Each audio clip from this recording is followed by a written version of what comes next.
Auction time. This is the 3Z series auction.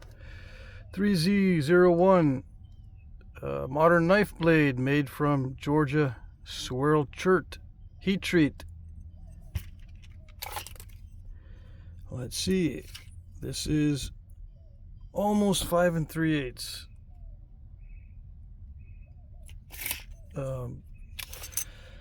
Width 2 inches right there. Blade length by itself 4 3/8. Width of the tang 1 3/16 or thereabouts. Alright, so yeah, I offer a lot of these. Sometimes the knapping goes well, sometimes it doesn't. This one's a mix. It was not going that well, but I managed to get some lucky hits. Still didn't clear out all the little all the little defects that could be cleared out. I suppose you could pick out some of those, but anyway, yeah, what I was concentrating more on this one is getting this edge thinned down, which was very, very difficult on this piece. I don't know why, but it kept crushing and all that kind of stuff. The heat treat, I heat treated this piece. It was at 375 for like 4 to 6 hours. I can't remember. Usually I heat treat to 4 hours, but if I forget, it ends up being 6, sometimes even 8 hours. But it's usually 4 hours. That's usually enough for the heat to penetrate. Anyway, I heat treated this, and yet I still had trouble. Anyway, I got the edge thin, but it was a lot wider. Yeah. Anyway, there you go.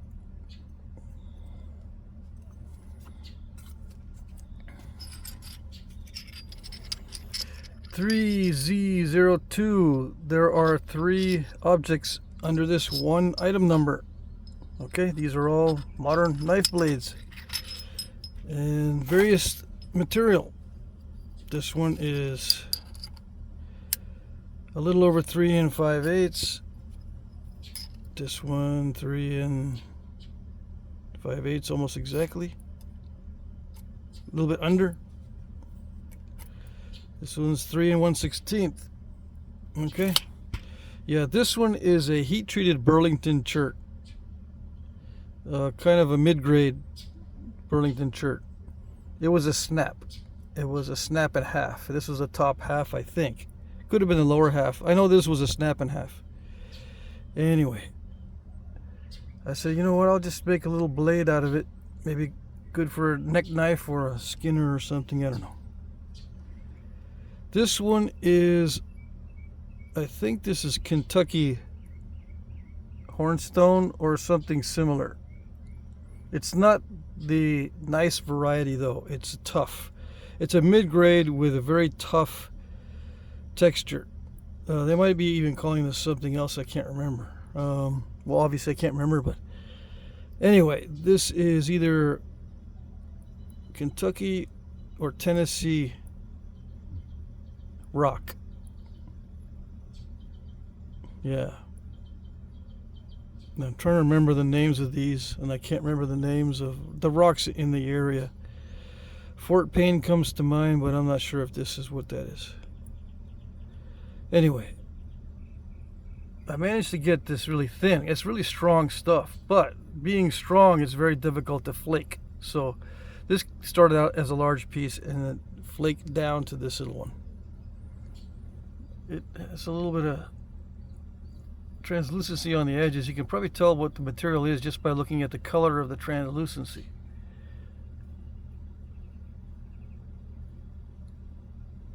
Alright. So yeah, extremely sharp. I tried to get that edge thinned down. It did thin down a lot. The only problem was getting it napped so that it wouldn't crush on the edges. Obviously, I had a little mishap there, a little mishap right there, and the edge is not perfectly straight because of the difficulties in getting this napped. It requires extremely strong platforms to get these flakes to travel. Although it does pressure flake well. I didn't have any trouble pressure flaking it. All right. This is a piece of heat treat Georgia jasper. Yeah. I'm not sure if I heat treated this or someone else did, but it was a nice piece. Yeah. The only thing is it's delicate. It's kind of weak, so I can't thin down that edge too much because it starts to break. You know, I start getting breaks in it, kind of like what I had with this heat treat. I started getting breaks in the edge, trying to sharpen it down really, really thin. So that's the disadvantage of heat treat, probably, is once you start trying to get it really thin, it'll start breaking on you, and you've got to thicken up the edge a little bit so that when you remove flakes, you're not getting those bites taken out. All right. This is not a Flintknapping video. All right.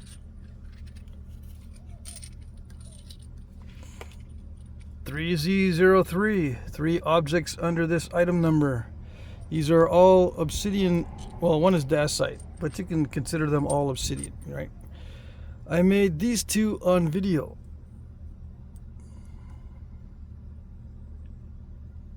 Yes, yes, yes. So you can see them on video. Recently. Like last week or this week. This one I made off camera last night to complete the set because I wanted to offer 3 of them together. Why? I don't know. Anyway, I had an interesting piece of obsidian in my stash. This is done on a flake. You can see how it has banding, but the banding goes in different directions. Like this banding here, if it was better light, you could see that this banding right there goes that way.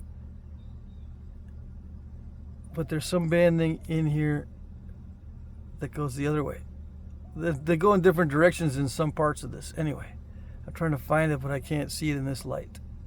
Most of the banding goes in that direction, as you can see, but there's some that doesn't.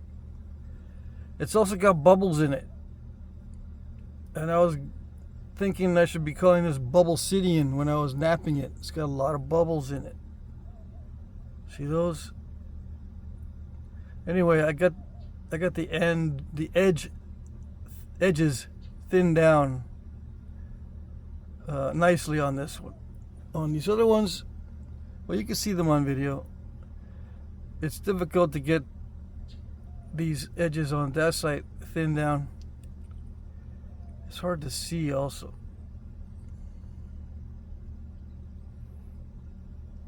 This the blade itself on the dacite is thinner, but the edge on this obsidian point is thinner.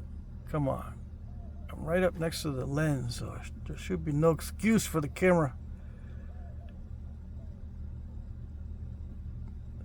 So this edge here feels a little bit sharper than that one. Anyway, so yeah, I made that last night. Now these, let's see what the dimensions are. These are going to look bigger than they are because I have small hands. A little bit over 2 5/8. 2 5/8. 2 5/8. So the length is very similar. I didn't even notice that. Yeah, length is very similar in all of these. Yeah, okay. Yeah, I don't know what kind of obsidian that is, but it's got bubbles in it. It did have some mahogany in it too, so it's probably triple flow of a lower grade. It was not easy to knap. But once I got a lot of the yucky stuff off, it sharpened up well. Okay.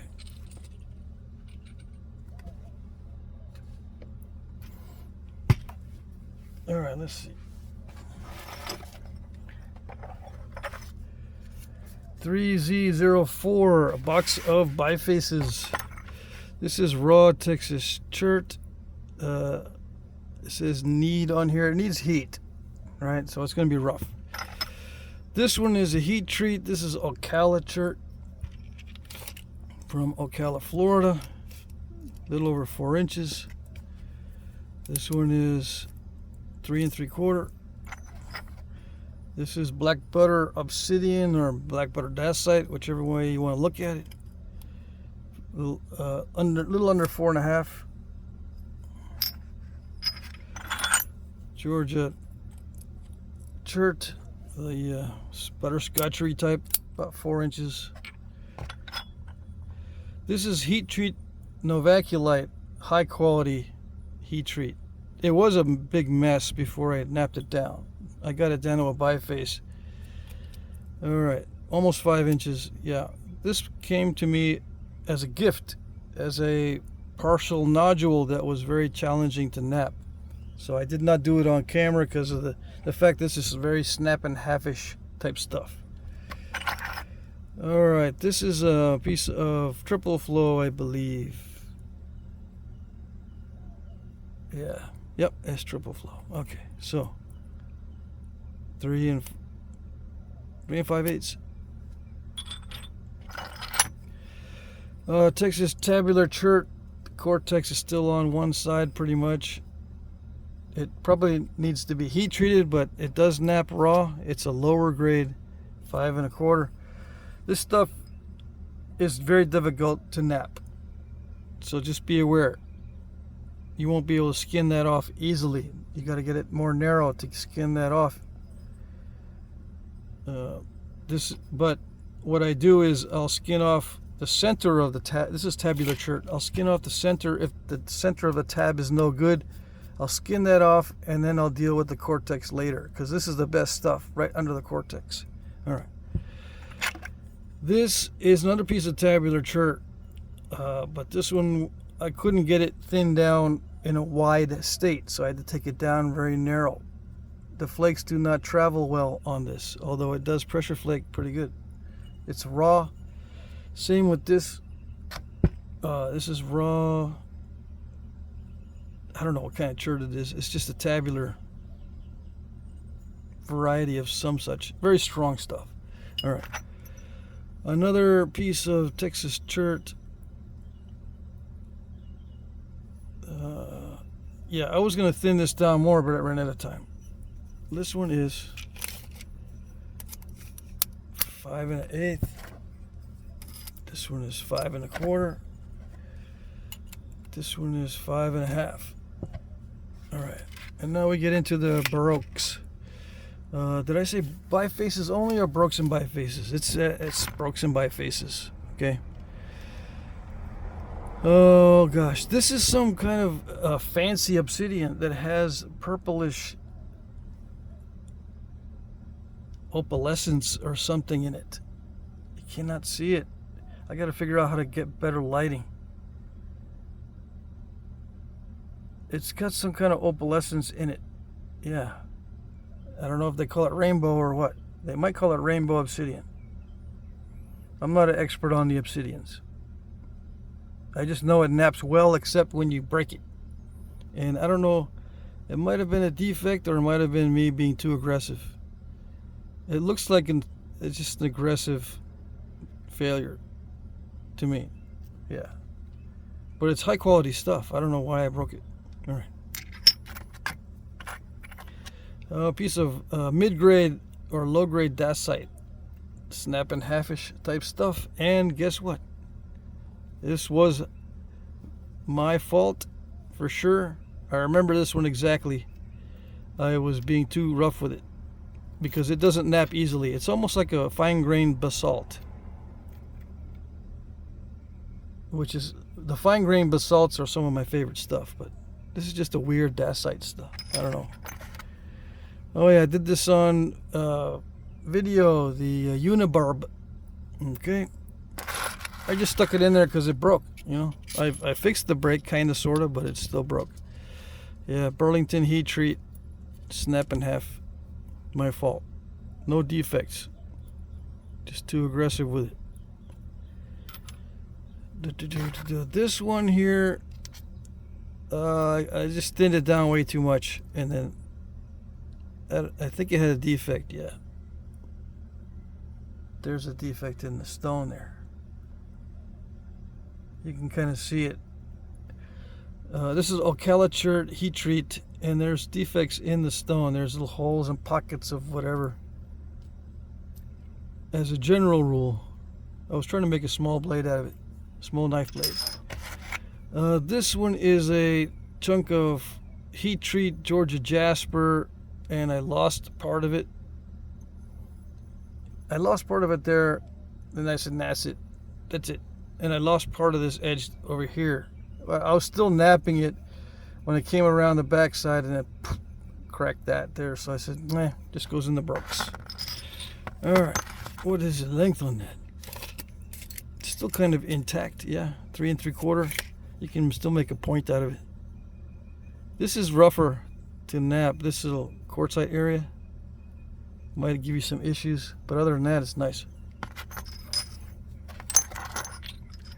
All right.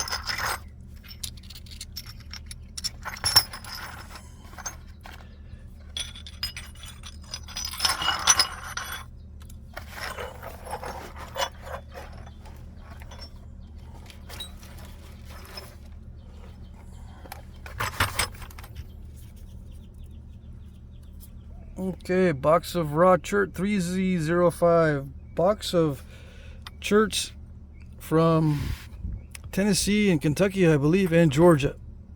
Yeah, this is Georgia. Chert, Flint River, butterscotchery stuff. Same with this. Just flakes, big flakes. This one here is either Kentucky or Tennessee chert. Similar to hornstone. It just doesn't nap as well as the nicest stuff. This is also a hornstone-ish type stuff, but it's rougher. I wish I knew the name of this stuff because it keeps coming up and I can't remember the name. I think there's a special name for it, and I don't know if it's Fort Payne or what, but it's not exactly the nice hornstone, but it's very similar. Same with this Tennessee chert. This is an actual chert that it does nap well. And I don't know if it heat treats. I don't know if any of this stuff here heat treats. I know that Georgia stuff does, but I don't know about this stuff. It might. Same with this. This is another. This looks like actual hornstone, though. It looks pretty nice. Another. It's probably a Kentucky or Tennessee border chert. All right. I don't know. This is. I think that's Tennessee chert. I think this Tennessee chert. More of the Florida Flint River. These are kind of chunky. These are, what did I say? Florida Flint River? Georgia Flint River? Hopefully I said Georgia. These are Georgia Jasper raw. High quality raw pieces. How do I know? Because I wrote it on there. Yeah. And I chipped a little bit so I could see if it was heat treated, and I don't think it's heat treated. If it is, then it'll nap even better. But I don't think it's heat treat. This is another Flint River from Georgia, and this is another Tennessee chert. Yeah. All right. Why am I giving this stuff away, or why am I selling it? Because I'm not going to get around to napping it. And some people don't know what this naps like. Now's your chance to find out. They don't want to buy a big box of it, so maybe they'll buy this and see how it is and find out if they like it or not. And some people never have napped Tennessee cherts, so they do exist. It's not all limestone over there. All right.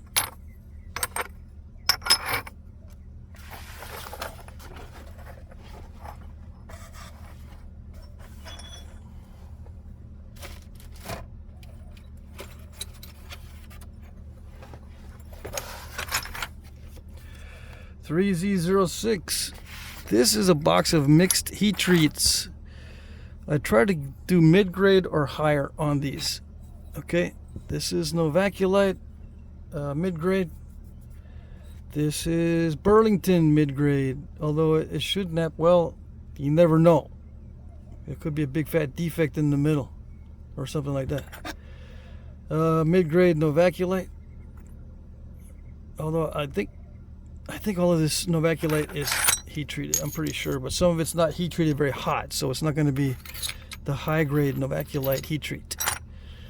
Ocala, Florida heat treat. Yep.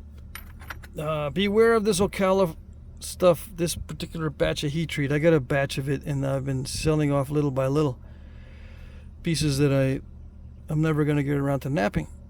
It's got holes and stuff in it, so just be aware. It's got defects. It's going to snap in half on you if you're not very, very careful, and if you don't make it really thick. My advice on this Ocala heat treat is to keep it thick. Yeah, so just various pieces of heat treat. This is a Keokuk. This is Georgia Jasper. This is a Burlington heat treat. Georgia Jasper heat treat. Burlington. Georgia Jasper. Georgia Jasper. Burlington. Some of this Burlington is not so great, like this one here. It still feels kind of rough, but you can try to make an arrowhead out of it. Ocala, Florida heat treat. So yeah, just a flake. I'm running low on these flakes, so they're starting to look kind of wonky. But I need to get rid of them because they're just going to sit around in my stuff and never get used. That's Georgia Jasper. Tennessee Creek chert. Oh yeah, I got a couple of pieces of this. This is just low-grade creek chert. It feels like limestone, but when you heat it up, it is nappable.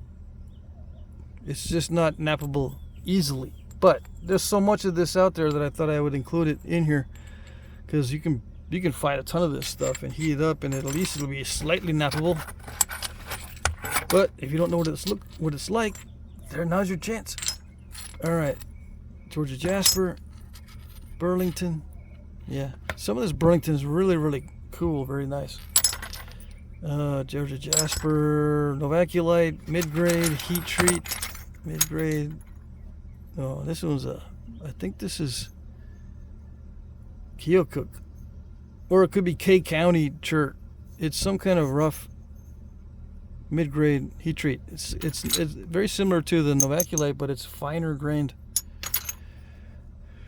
This is probably Keokuk heat treat, and Ocala chert flake and Keokuk.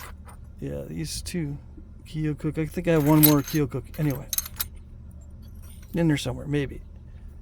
Just so you can, if you don't know what it naps like, even if you do, got some smallish type flakes of it. This is Keokuk. So 3 pieces of it. All right.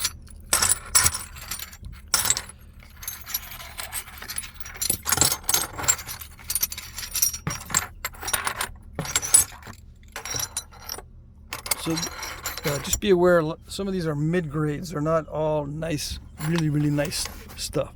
There's some of this mid-grade, you might have trouble with it. Okay, just for the new guys, I notice a lot of new guys want to get the stuff that they think is nice. I completely understand you want nice stuff to nap. But some of it is for, even the nicer stuff is still for advanced nappers. Okay, so you might have trouble with it. All right, just to be aware. 3Z07 box of mixed Obsidian flakes. Like I said in the last video, last auction, I have lots of flakes of Obsidian that I'll never get around to napping. This one is a dacite, so that's an exception. But most of these are like banded Obsidian and triple flow. A couple of mahogany pieces in here. These are, if it's mahogany, it'll be triple flow variety mahogany. It won't be the other type of mahogany. And some of this is in betweener between dacite and Obsidian. I got a lot of banded stuff in here. Anyway, you get the idea. I'm not going to take them all out. The more I touch this, the more I will cut myself. This is a triple flow. If you don't know what triple flow is, it's got 3 different flows. Clear or smoky, black, and red. It's triple flow. Alright, so just a mix of higher grades. These are higher grades of Obsidian and dacite. Okay? They're not the low grade stuff. This is the mid to higher grade, not the mid to lower grade. Some of the stuff is just smoky and that's it. right? Does it have banding in it? No, it's just smoky. Yeah. It's, you know, the stuff that this is made out of. See that? Yeah. So it's just a mix, all right? Because these are the higher grades that I have. Oh, this one here, I would consider as a high grade only because of the color. The nappability, it's kind of a pain in the butt to nap because it'll snap on you easily. It's not that strong or flexible, but it's kind of cool looking. I don't have very many of these in here. But there's one. Do I have any more? And this is kind of like it. But it's not exactly. This is the grayer. It's kind of an in-betweener, in between Dacite and Obsidian, and it's not that easy to nap. But I did include it in here. A little bit more on these triple flow flakes. They look like mahogany, but it comes from a triple flow nodule. Okay.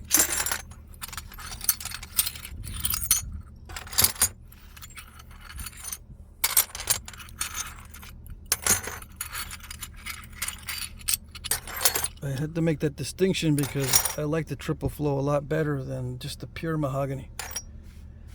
It also comes from a different area. I think the pure, well, some mahogany comes out of Mexico and it's a little bit more fragile. All right.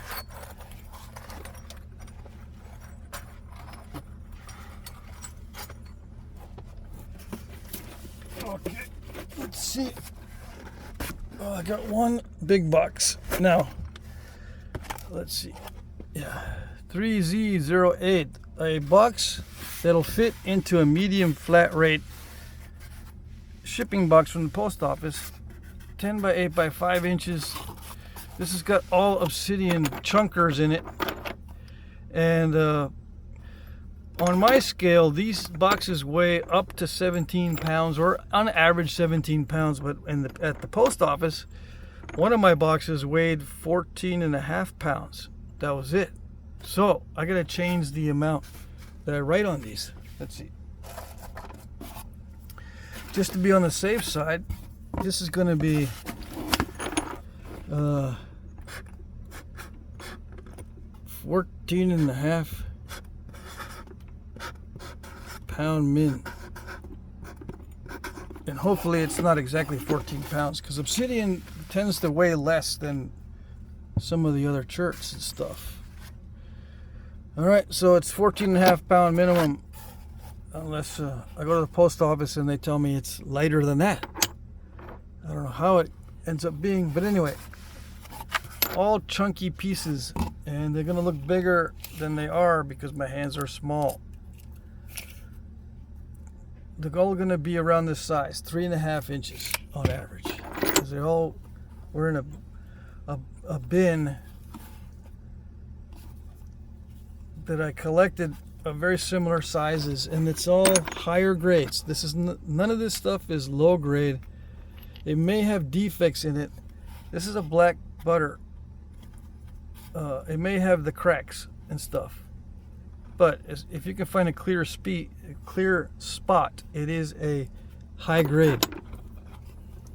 But these are mixed. Some of them are Dacite or in-betweeners, so, you know, the black butter stuff. And I've got all kinds of stuff mixed in. I'm not going to take them all out, because like I said, this is triple flow. If I take them all out, I'll cut myself. I don't want to do that and get everything all messy. Let's see, this is triple flow. See, this is a chunker. You see that? See that? That's what I call a chunker. It's not that big, and it's kind of chunky, 2 1/4. But you can make a small arrowhead out of it, or two, if you hit it right. This is stuff I use for challenge videos and whatnot, but I have way too much of it. Yeah. And if you have never napped the black butter, there it is right there. It's just a chunker. It's not nice and flat, so it'll be a little challenging, but it'll give you a chance to nap some of it. Anyway, toward the bottom there's banded stuff. I believe there's triple flow in here. triple flow. This is the bubble chert. I mean the bubble obsidian. Some of the triple flow has bubbles in it. Let's see. Let's see if we can find one. This triple flow. Find one that has banding in it, so I'm not lying. Because I don't even remember. It's got dirt on them too, so sorry about that. I think this one has bands in it. I think that's a banded. You can't tell because the cortex is blocking it. Let's see. That's a dacite. What other goodies do I have in here? Yeah, you can see the banding in that, but I think this is a triple flow. Triple flow has banding, yes. But there's some in here that's not triple flow and it still has bands in it. I just can't see it because it's bad lighting and also a lot of cortex. Anyway, you get the idea. Just chunky pieces. So be aware. They're not big old nice flakes. They're not pre-made bifaces. They're all chunkers. All right? Okay.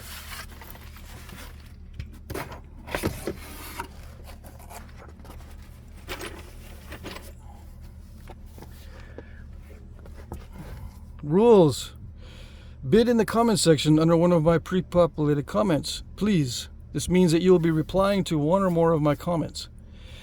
My pre-populated comments will contain the item number, a timestamp where you can see the item in the video, and a short description.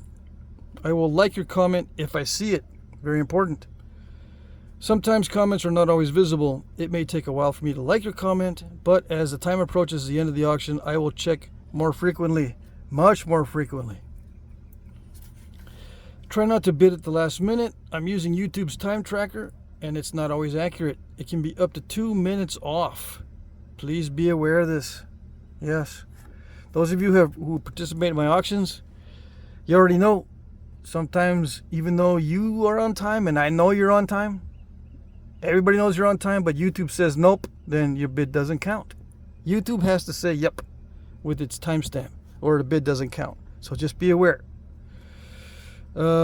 Shipping is free in the US. International shipping is discounted, but not free.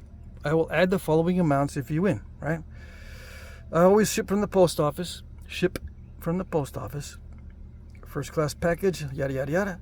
Small priority flat rate, medium priority flat rate. These are the three that I normally use. I have sent a large flat rate priority, but they are expensive, so I try not to. That's why I keep the auction items small. All right. International rates often change. I might need to charge more than this. Yeah, sometimes if you're out way in the sticks or way out in the boondocks or somewhere they can't access, it goes up higher than this. I mean, I'm giving you a discount because the highest is like 68 that I've shipped so far, but some of it goes higher than that. But I'll still only charge you this amount. The normal rates are higher than this. Okay, so these are discounted shipping rates, but I can't give you a full discount because it's way too expensive. All right. I will provide tracking numbers. I accept PayPal, Venmo, Cash App, check or money orders, and I can also email you an electronic invoice that you can pay with a card. Winners will be announced starting at 9:01 p.m. Eastern Time. But pay attention to your time zone. If you're in Central Time, it ends at 8 p.m. If you're in Mountain Time, it ends at 7 p.m. If you're on Pacific Time, it ends at 6. So be aware of your time zone. I will reply to your winning bid with this little cut and paste. Sold, thank you, item number, price. Please email me your name, address, etc. to jackcrafty2@gmail.com. This is very important because if you've never done business with me or had never bid, you need to send me your information so I know who you are and where to send it to. And so we can make payment arrangements, right? You have to pay attention to the comment section when I tell you this. Send me your stuff. You know, I'm gonna reply to your winning bid with this little cut and paste little reply, and you have to send me your info. Okay? There's no reminders. There's no private messages. There's no little ding ding ding bell or anything that indicates that you've won. You've got to look at the comment section and look for this reply, and that's how you know you've won. All right. There is a more complete description of the rules in the description box. If you have questions, please email me at jackcrafty2@gmail.com. Please look at my previous auctions to see how they work. There's a demo on auction 3J using my tablet. So if you don't know how to do this stuff, bidding and replying and commenting or whatever it's called, sometimes YouTube says that you're replying, sometimes it says you're commenting, sometimes you're in the correct area to comment, sometimes you're not. You have to look and see where you are able to comment or reply. And you have to comment or reply to the correct bid spot. You bid under my comment that shows you the item number, the timestamp, and the short description. You reply to that under. You reply to that item under that item comment. Whatever. Look at my auction demo. It's much easier than me trying to explain it. All right. If you are not able to reply or comment, you will not be able to bid. If you don't know how to reply or comment, please practice on another one of my videos. Yeah. Try this ahead of time. Just say hello on a different video, and then I'll see it, and I'll say, oh, you know how to reply. Good. That kind of thing. I will work with you via email if you're still having issues with comments or replies. All right. Okay, so that's it for these are cheat notes. There's more of a complete description down below. I hope you guys had a good weekend and not too hot. Mine was scorching hot. But anyway, that's it, and good luck.